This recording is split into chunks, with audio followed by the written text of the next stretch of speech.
In part one, I showed you how to string prep, and we looked at the tools and things, and I showed you on the jig how to level the coils and do different things, but I had some really good comments, and one of the comments was, well, why do you do this? And so that's what this video is about. Does it really make a difference to prep the back? And this part here, of course, the bridge makes a difference. We know that, and the tuning pin makes a difference. But in this video, I'm going to show you what happens when we prep each section. On the first part, we're going to talk about eliminating false beats using string prepping and also how it can help the sustain. And then I'll show you an interesting tool and some things that really help in the string prepping and the stability process. So the reasons are tuning stability, it improves the tone of the piano greatly to eliminate false beats, increase sustain, and it levels the string somewhat. In this first example, I put a brand new string on a piano, but I didn't prep it, and I did bring it up to pitch.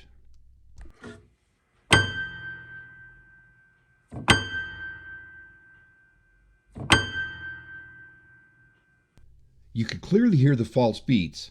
Now, here's the same note after I prep the string.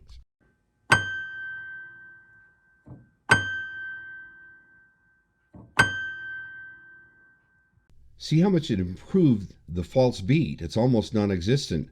Now, here's the graph. Number one on top is the one with the false beat, and the one below is the one that we prepped the string. You can see sample 2 is not only less bumpy, but it's also longer, so it helped the sustain. Now let's listen to sample 1 and sample 2 again.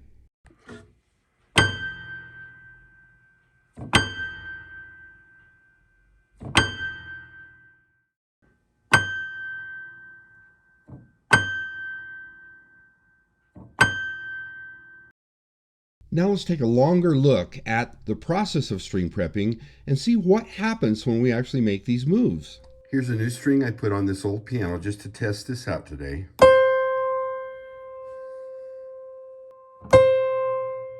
It's pretty well tuned up to A440. Of course, it's a C, but let's see what happens now. Now, I already seated the hitch pin, the string of the hitch pin. All I'm going to do right now is just squeeze these wires a little bit to take out this bend here. Now, I could have used the Richard Davenport tool and gone this way and that way, but I just squeezed it. Or I could have used this and just tap it slightly in so it doesn't round off that hitch pin, but it goes straight. So anyway, I just did a little tiny pull, or a squeeze, I mean. Let's see if it did anything to the pitch. It certainly did. Now you can hear that one string is a little bit different than the other. Now there's only 2 strings. I thought we'd just test 2. Let's listen to the one that's on the left side. It would actually be the center string. That dropped 4 cents. The other one, that dropped, 10 or 11 cents. So that made a huge difference up there. So that one little squeeze does make a difference. Now I tuned it back to A440. Now the coils, the tuning pin coils that is, are uneven. Let's see what happens when I mess with those. And like you saw in the other video in part 1, I'm going to put this indentation here where it's cut out a little bit to protect the becket, I mean. And I'm going to tap down and level the coils until half that hole shows on the other side, like that. This one I'm going to turn this way. I'm not too worried about direction or anything. We're just trying to make a point here. Now the coils are leveled. Let's see what happens. Oh my. See how much the coil made a difference? Let's measure it. The left string didn't drop down much at all. I must have had it pretty close or something. But listen to this other one. It's almost down to a B. It went down about 90 cents. Because that one, you maybe didn't see it very well, but it was way up high and ugly and spread out. The coil was just awful. And actually, that's how I see it. Sometimes when I go to pianos and a technician has replaced the string, they leave it that way. Well, you can see why it's really important to straighten the coil, level the coil that is, and tighten the coil and get it 1/2 the hole showing on the other side of the Beckett hole. Now I'm going to tune it up. We're going to do some more.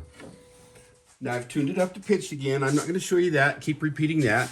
But all I'm going to do now is use this tool, and let's see what happens when I push down on both sides of this aliquot bar here, this pressure bar in the back. All I'm going to do, you can milk it like that if you want, whatever you want to do, but that's just a little thing. I'm not at the bridge yet, remember. It's just this little section right here. Now, yeah, something happened, but not very much, and that's why sometimes at that back, if I don't have time, I won't worry about that little section that I just did. The left string is still stable. It didn't move anywhere. The right string dropped 3 cents or 4 cents. So maybe it is worthwhile doing that. I'm going to use 2 tools on this and see if it makes a difference. First, I'm going to use the Richard Davenport tool, and on both strings, I'm going to start right at this non-speaking bridge pin, and I'm going to milk it this way. Just push, and milk it that way, and let's see what that did. Oh yeah, it did something. That was the non-speaking bridge pin. Let's see what the left string did. It went down 3 or 4 cents. The right string, 9 cents. So that was the non-speaking bridge pin, the farthest bridge pin. I'm going to tune it back up. We're going to do the front bridge pin now. Now, just for fun, let me use the Roger Gable tool. It's sold at Supply 88. I'm going to make both these bends here just very slightly. And I usually use this tool more than the Richard Davenport tool. I'm just going to bend these down. I'm a little clumsy today, excuse me. And then I'm going to do the speaking part. Just a little tiny bend like that. Let's see what that did. Remember, I had it tuned again to A440, zeroed it out.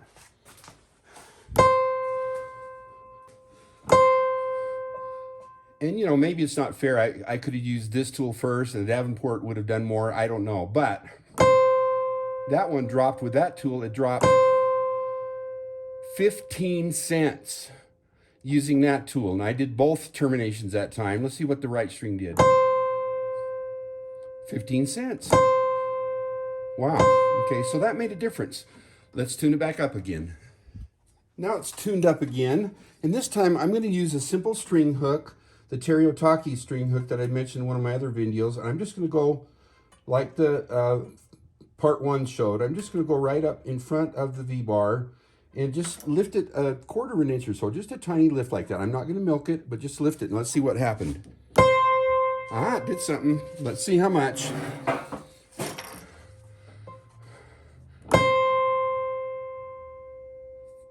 Oh, 4 or 5 cents on the left string. 8 or 10. It starts at 8, but then ends up at 10. So I'm going to call it 10. So that made, once again, made a difference. It's tuned up again. This time, I'm just going to make a very slight bend right up here on the proximal side, or my side of the V-bar. Okay, let's see. Yeah, that did something. Let's see how much. Haha. Guess what? It went up 2.5 cents on that string. And up a little bit on that one. Let me tune it again. Okay, now I'm going to take the Davenport tool and let's see what happens if I push right here. I'm going to push a little bit here and there, and then here and here. It's another termination, or it's another friction point, I should say. Oh, I did something. Okay, let's see how much. It's down about 1 cent. So it was plus before I tuned it back, and then it went down just a little bit more. So that did 1 cent.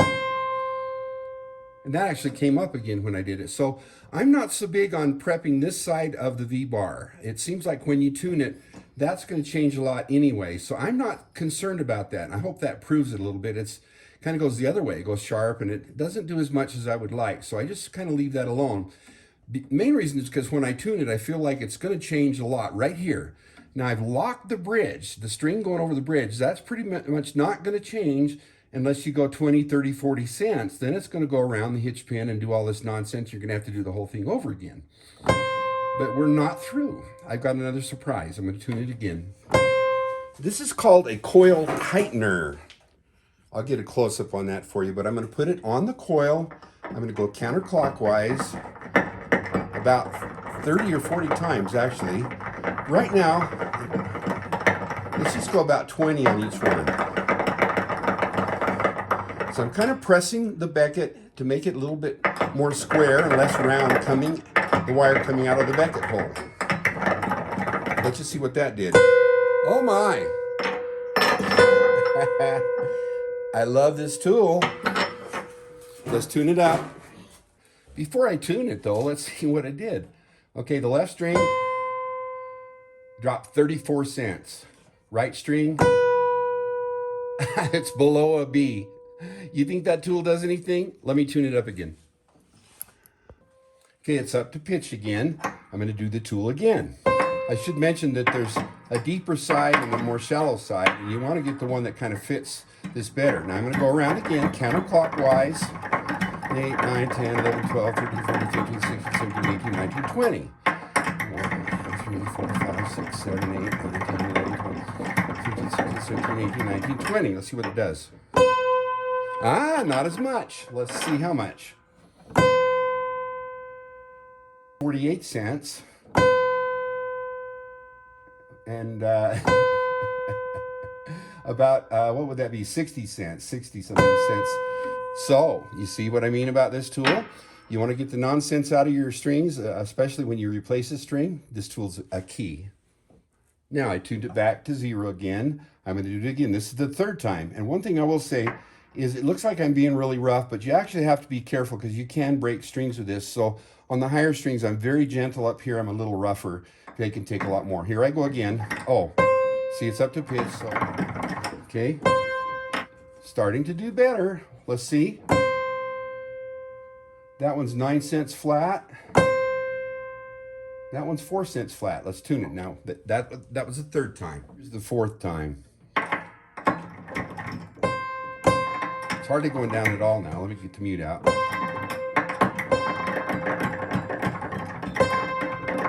I kind of like to hear it going down. All right, let's see what that did. The fourth time. 3 cents on that one. Oops.